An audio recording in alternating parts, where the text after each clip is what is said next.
Saudi আরবের club Al Hilal ছেড়ে কোথায় যাচ্ছেন নেইমার? এই প্রশ্ন অবশ্য ফুটবল প্রেমীদের মনে বারবার আসছে। অনেক ক্লাবের সঙ্গে নেইমারের যোগাযোগ হচ্ছে, তবে তাদের বেশিরভাগই মেজর লিগ সকারে। অবশ্য নেইমারকে দলে নেওয়ার দৌড়ে ইতিমধ্যে ইস্তফা দিয়েছেন ইন্টার মায়ামি। তাদের নতুন আর্জেন্টাইন কোচ জাভিয়ার মাস্টানো স্পষ্ট জানিয়ে দিয়েছেন এই মুহূর্তে নেইমারকে দলে ফেরানোটা তাদের জন্য এক প্রকার অসম্ভব। তাতে অবশ্য ফুটবল প্রেমীরা বার্সেলোনার সেই মেসি নেইমার সুয়ারেজ ত্রয়ীকে আবারও মায়ামিতে দেখার যে স্বপ্ন দেখেছিল সেটাতে আপাতত ইস্তফা দিতে হচ্ছে। অবশ্য মায়ামি সরে দাঁড়ানোর MLS এর অন্যান্য ক্লাবগুলো কারাকারি শুরু করেছে নেইমারকে নিয়ে। সেই তালিকায় সবার উপরে আছে শিকাগো ফায়ার এফসির নাম।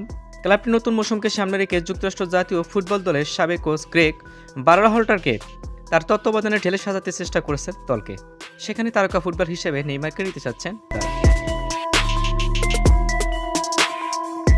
বাকি দুটি ক্লাবের নাম অবশ্য সেভাবে প্রকাশ আসেনি, কিন্তু তারা ভিতরে চেষ্টা চালিয়ে যাচ্ছে নেইমার দি জুনিয়রকে দলে ফেরাতে।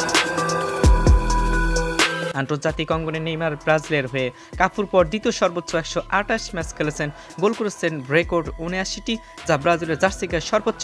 2016 রিও অলিম্পিক তিনি ব্রাজিলকে স্বর্ণ জিতিয়েছিলেন। এরকম স্পোর্টস নিউজ পেতে আমাদের সাথে থাকুন, সিমের সাথে থাকুন।